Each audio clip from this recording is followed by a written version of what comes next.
Hello everyone, today I want to give my general review on Genshin Impact as a game. This is my first time doing something like this, so please bear with me. That being said, I'll just give my detailed thoughts on the main story, the world and characters, gameplay, monetization, the soundtrack in that order, and then finish the video with a conclusion including some sort of rating. Alright, let's start.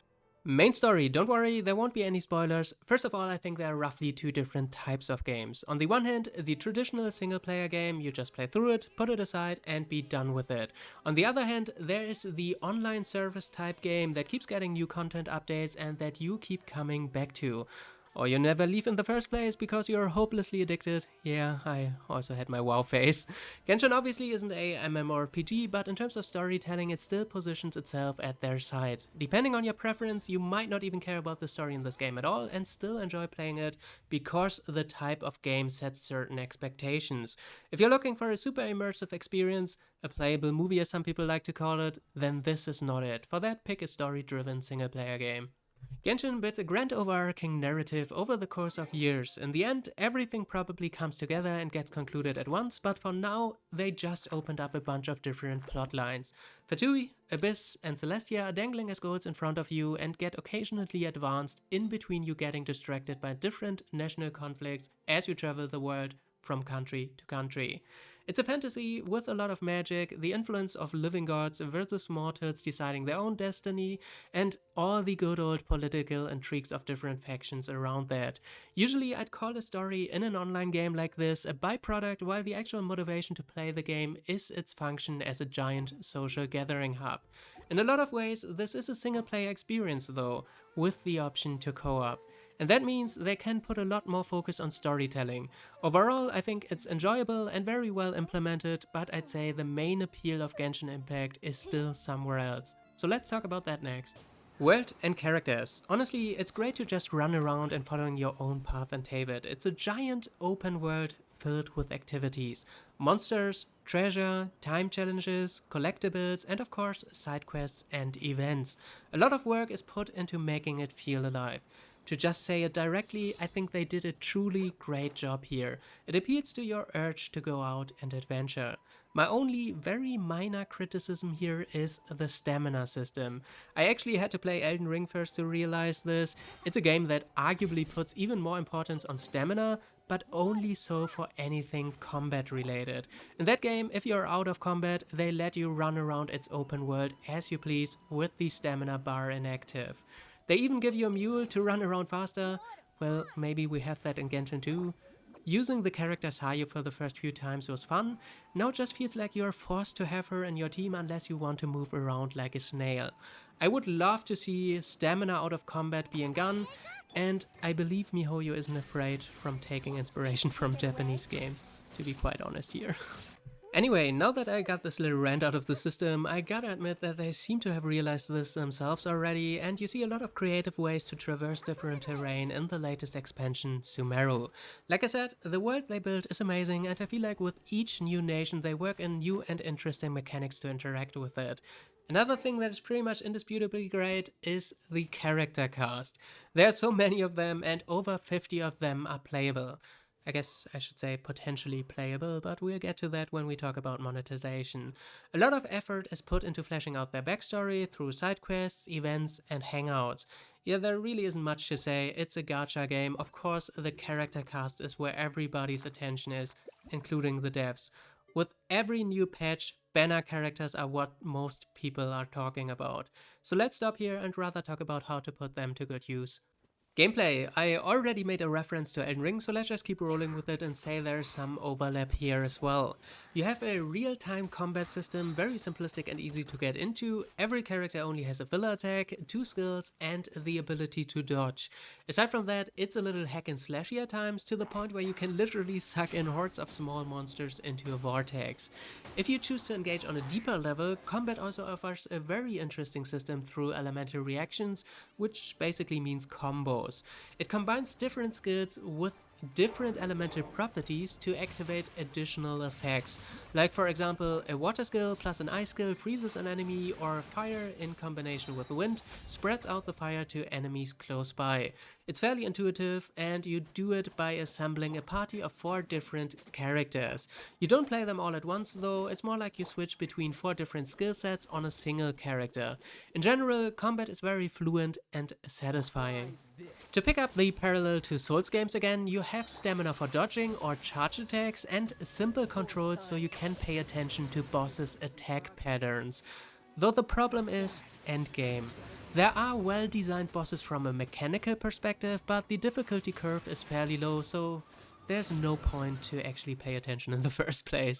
In a single dungeon called Abyss, you kind of get the feeling like your mastery over the combat system and team compositions actually matter, but still it doesn't take too much time to clear and it resets only twice a month.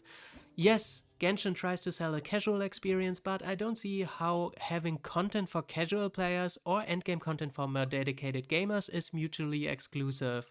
I believe they could easily have both, and it would just be a net positive. It's one of the most successful games ever, there's no way they don't have the budget for that. The account progression here is pretty standard RPG stuff. There's the extremely grindy part for equipment with randomly rolled stats in this game called artifacts. You can't grind infinitely though, like in Diablo. Maybe that isn't the best example these days. I haven't played the new one, which set some, let's call it, unexpected records. Anyway, another thing exclusive to gacha games is an energy system which gates your player power. Each day you only get a handful of options to either acquire materials to enhance weapons, level characters, upgrade skills, or once you're done with all that, you can choose to get in a few repeats of artifact dungeons instead. Pray for some good rolls. It works effectively, it does the same as weekly or daily logouts in MMOs. My only point of complaint is you can circumvent that system to a certain degree by spending money. If you could pay $10 in World of Warcraft to reset your raid ID, I imagine most of the player base would go crazy over that change in philosophy. In Genshin, you will see a reoccurring theme here. Most people just say, "That's gacha." I'm not sure if that's supposed to be an excuse, but it for sure is a transition to the next topic. Monetization. Now this will be fun, and I try not to start an actual rant in this video, though that might not be possible. Genshin Impact is a free-to-play game, or at least that's what it's advertised as. There's no box price or subscription, only a cosmetic shop and some quality of life stuff. No, obviously that's not all, I would be completely fine with that. The actual monetization system is Gacha. It's comparable to loot boxes, and this entails gameplay features locked behind undefined paywalls. It essentially is gambling or a lottery system on each wish or pull, as people like to refer to it. Maybe you're familiar with that lingo from somewhere else. There's a small chance to get a rare 5-star character or weapon, more likely a regular 4-star character or weapon, or in most cases some common 3-star junk that pretty much only pops up to inform you that you just lost at the slot machine. So yes, there's no actual price tag, you can almost spend an unlimited amount of money, and it's like going to Vegas, the casino always wins. Some people get really offended on behalf of this game if you call Genshin pay to win, because there is no PvP, so you can't win anything. Fact is, you don't get access to every character, weapon or upgrades which are unlocked by duplicates, and especially in case of characters, they can change the playstyle significantly. I consider all of these gameplay features. Back in the day of rip-off Flash games, people always talked about the golden key you have to purchase to progress the game, as a metaphor for paywalls obviously. This is exactly the same thing in my opinion. Yes, you can play Genshin Impact without spending any money, but that's not the point. What's criticized is, if you want to experience this game in its entirety, then you have to pay, and MiHoYo refuses to put an actual price tag on that. You can't just buy the game for $60 or pay a monthly sub. It's an inherently predatory system. Just to unlock every character, weapon, constellation, and refinement, you have to spend $10,000s of dollars, and you don't have ownership over anything. MiHoYo has no obligation in providing you unlimited access to these purchases. As much as I love Genshin, but it also paved the way for Gacha as like a deceptive collector game to a mainstream audience, and honestly, I'm more than concerned about the implications. Gacha being ethical is an undefendable position, which is why the community coined a new, let's just say, interesting term. Of course, I'm talking about free-to-play friendly. It implies that it's still a scam, but hey, if you compare it to this other thing, it's way better. Compared to other gachas, yes, Genshin doesn't have annoying pop-ups, a shop that takes you an hour to scroll through a million options for microtransactions, or PvP to create that extra drive for overly competitive people to develop bad spending habits. So yes, it uses the objectively most unethical monetization system presented in the most positive way possible.